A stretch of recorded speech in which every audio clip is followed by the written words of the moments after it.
don't know what their movements were. I just know that there was an inadequate amount of time to clear all of our forces away from what is a very significantly sized area. So we didn't have exact fidelity on where the strikes would occur, and not an enormous amount of time to have our forces react.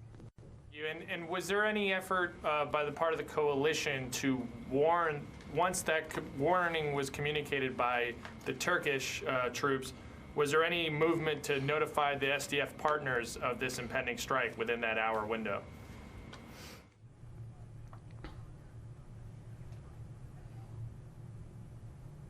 Well, there's not really enough time to do that within that hour window, and there's not really enough fidelity on exactly who was being struck in order to even consider doing so. So this was a notification that strikes were going to occur against terrorists.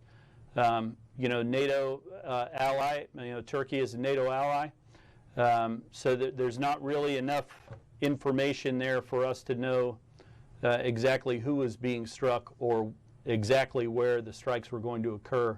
So this was just an unfortunate set of incidents, and it resulted in the deaths of many forces who had been very effective in fighting ISIS.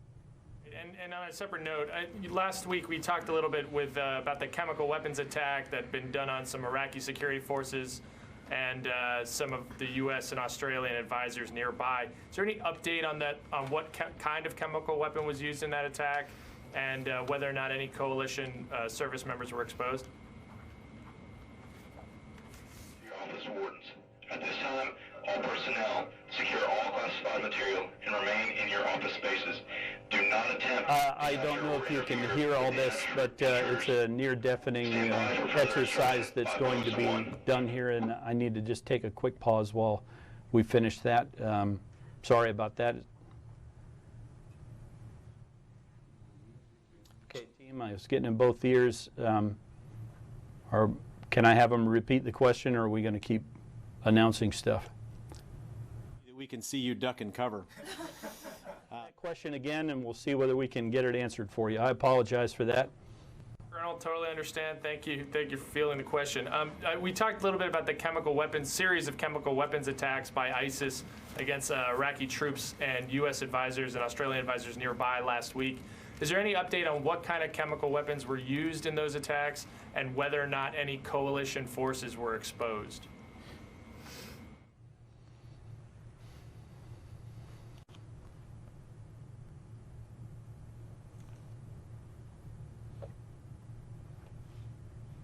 Well, coalition forces became aware of a chemical attack. They left the area. They donned their equipment. Where they were tested, none of them showed any negative effects from being in that area. As far as the types of materials that the enemy used, they have low-grade capabilities, and that is representative of chlorine and mustard agent. Sometimes I see that reported as mustard gas. That's not correct. It's mustard agent. So it disperses into a very small area whenever these munitions go off. These munitions are not especially effective about anything except creating a public narrative. So they're not as effective even as explosive rounds, but you know, they do get some attention. Next to Corey Dickstein, Stars and Stripes. Hey, sir. Ryan actually asked my main question, but I do want to make sure I'm clear on the troops that were 6 miles from the strikes Turkey conducted. Those were in Syria, not Iraq, correct?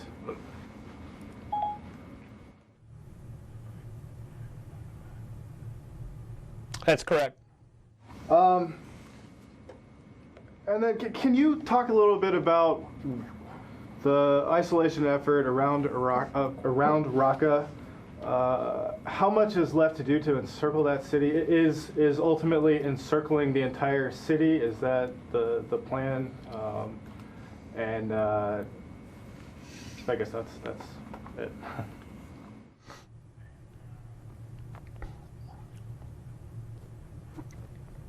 Yep.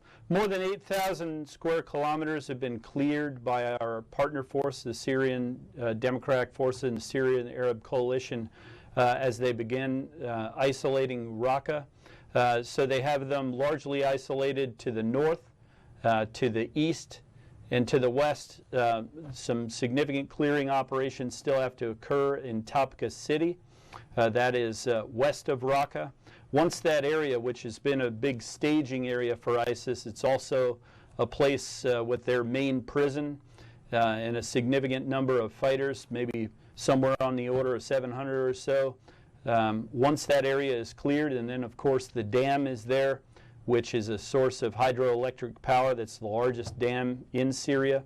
Once that area has been cleared, then the cordon that our partner forces have continued to close toward Raqqa, they'll continue that effort and get the city where it's really completely isolated to the north, to the east, and to the west. All the main roads out of Raqqa will be completely blocked and controlled by them.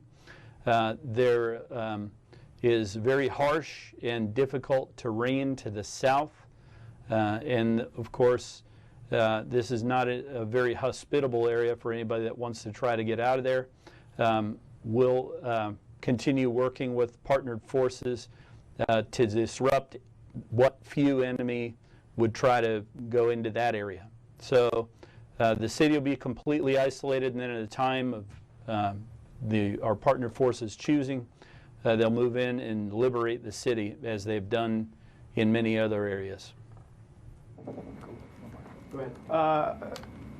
How far are the SDF forces from the Tabqa Dam at this point? And do you have any idea how much more effort would go into securing that area?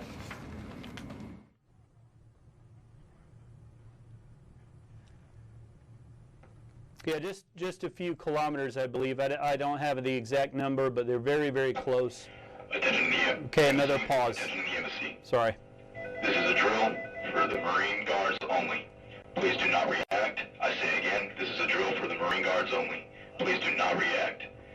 There's an intruder in the chancery. Lock all doors and report anything suspicious to your office wardens. At this time, all personnel secure all classified material and remain in your office spaces. Do not attempt to capture or interfere with the intruders. Stand by for further instruction by Post 1. Okay, I think we can resume. I don't know if I've got a question hanging there. Okay. Next to Tony Capaccio from Bloomberg. Hi, John. I have a non-Turkish question. In the 3 weeks since the Syria strikes took place, has the Syrian government taken any, or the Syrian military taken any steps to paint U.S. aircraft or interfere in any way with the encirclement of Raqqa or U.S. operations in Syria?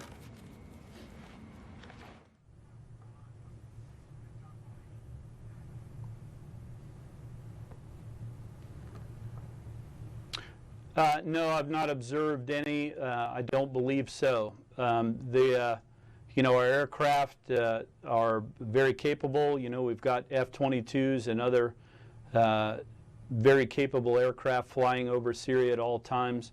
So our aircraft are not being threatened at this point.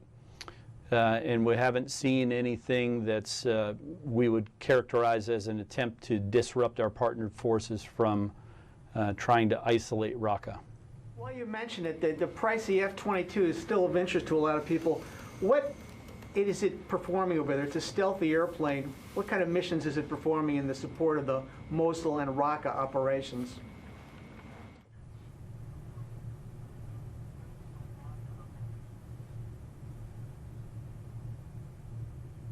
Well, they do defensive counter-air patrols over Syria, and then they are also capable of dropping munitions, including the small diameter bomb.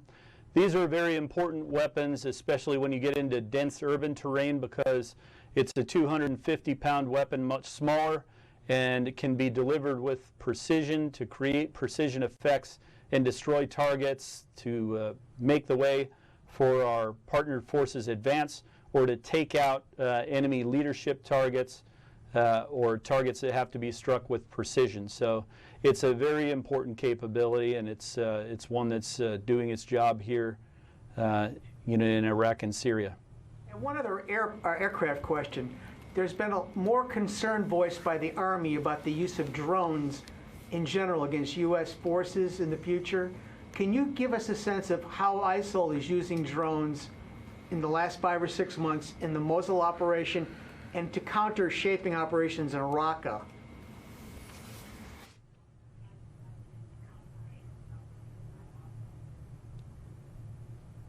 Yep, what we've seen in Mosul is that the enemy is using commercial off-the-shelf drones mainly, but also improvised drones to surveil the areas where the Iraqi security forces are advancing, and they also use them to drop mainly grenade-sized munitions on the enemy and on civilian areas. They're really very indiscriminate about where they're dropping.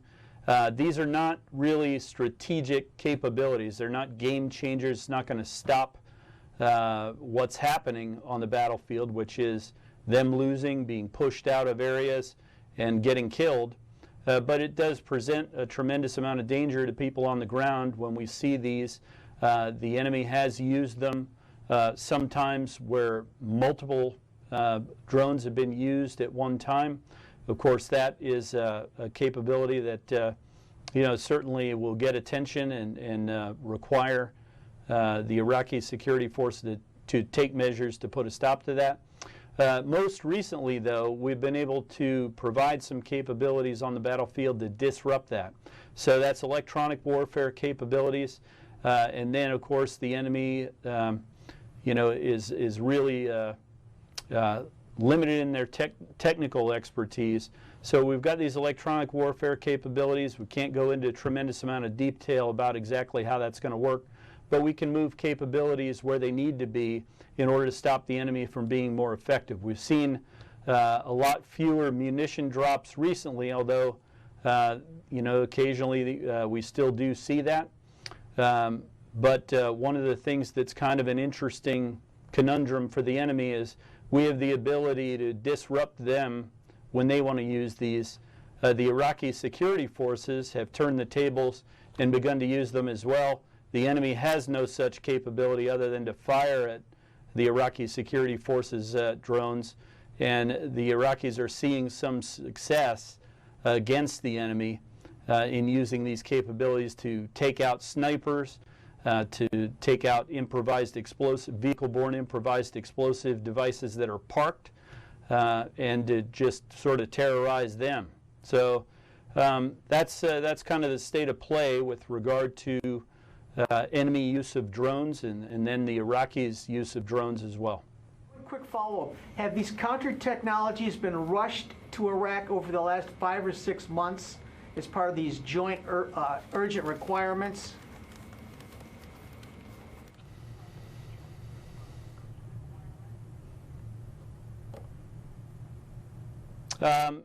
Throughout our tenure here, this has been an issue that leadership has paid attention to. And certainly we've gotten a significant amount of help from Washington and Tampa to get capabilities into theater to address this threat.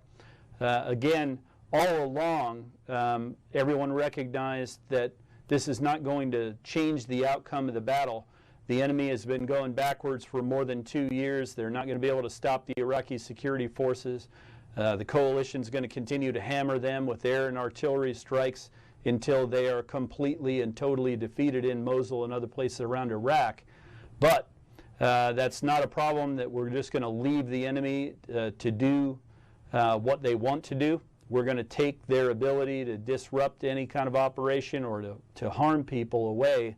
The enemy has been very determined, and sometimes they're creative. So what we've done is we've worked with the Iraqi security forces. Our forces are more creative than ISIS, I can assure you that, and so are the Iraqi security forces, and that's why you see the tables being turned and the enemy on the back foot. Okay, Sam Legrone. Hi. Thanks for the time, Colonel Dorian.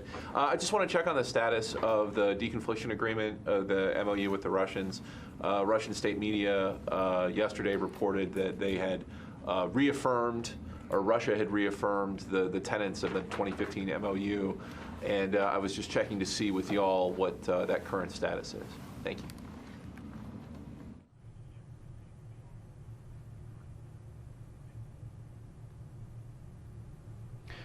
Yep, I've seen those same reports. It's very encouraging that they've acknowledged that, and it is important for safety of flight for our operations and for theirs as we both continue fighting ISIS in Syria and we continue our operations in Iraq.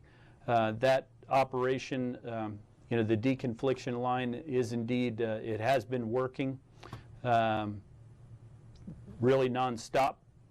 And that's something that's going to continue. So that's an encouraging thing to see that acknowledged.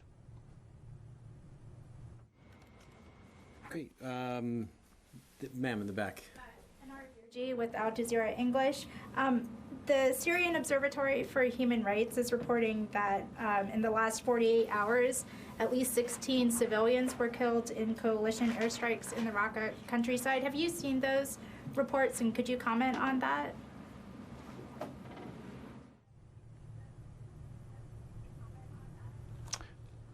I didn't catch all of your question. The Syrian Observatory for Human Rights is saying something. I didn't catch, that's where you broke up.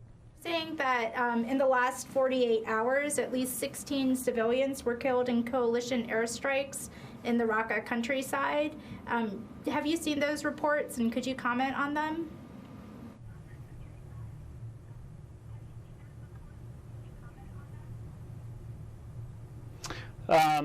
You know what, I've seen a lot of reports come out. I don't think that I could, I've seen so many from the Syrian Observatory for Human Rights that I don't think that I could comment without seeing the specific one in writing with date, time, and location. I don't know that you've given me enough information that I would be able to confirm that. What I would say, though, is that the conduct of airstrikes and artillery strikes, not one thing has changed with regard to our priority for the protection of civilians. We're doing these strikes to support the Iraqi security forces advance and our Syrian partners advance into extraordinarily dangerous territory, fighting an enemy that has murdered tens of thousands of people and driven millions of them from their homes. I would point out that more than 2.6 million people have been able to return to their homes since the coalition began conducting airstrikes in support of our partners. And I would submit to you that I don't know what the fraction would be of that progress, but it's probably a small fraction without those precision air and artillery strikes. We only use precision-guided munitions. We coordinate all of our strikes with the Iraqi security forces and gather extensive information before we conduct our strikes. But these are a solution to the problem that ISIS has posed with their brutal control measures on the people of Syria and the people of Iraq. And we must continue to conduct airstrikes. We'll do so very, very carefully, but those strikes must continue. See if I can get the precise information to you, but I had a second question, which was I wanted to see if you could give us an update on the status of the investigation into the March 17th strike in which in West Mosul, in which there were reports that up to 300 civilians were killed.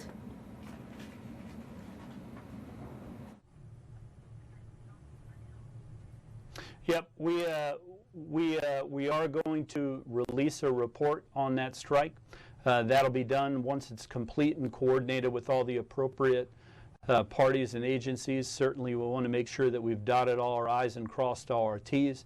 We have an Air Force officer, Brigadier General Matt Eisler, who's conducting the investigation. He has extensive experience and expertise. We're going to pause again. Attention in the Chancery. This is a drill for the Marine Guards only. Please do not react. I say again, this is a drill for the Marine Guards only. Please do not react. There is an intruder in the chancery. Lock all doors and report anything suspicious to your office wardens. At this time, all personnel secure all classified material and remain in your office spaces. Do not attempt to capture or interfere with the intruders. Stand by for further instruction by post 1.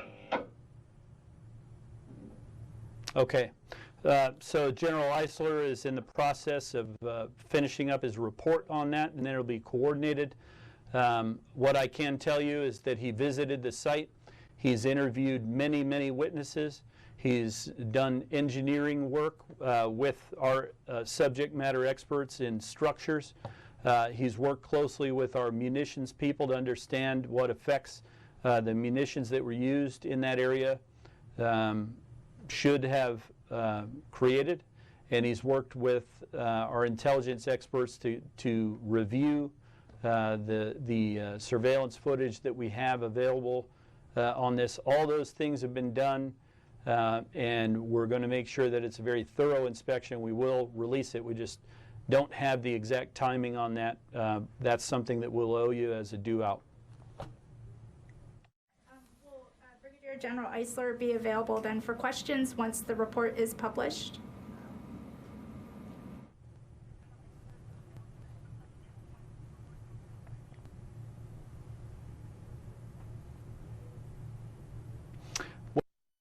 Well, we'll have to owe you an answer on that. I know that we're going to release a report. Who's going to be there to answer questions remains to be seen. We'll get back to you on that.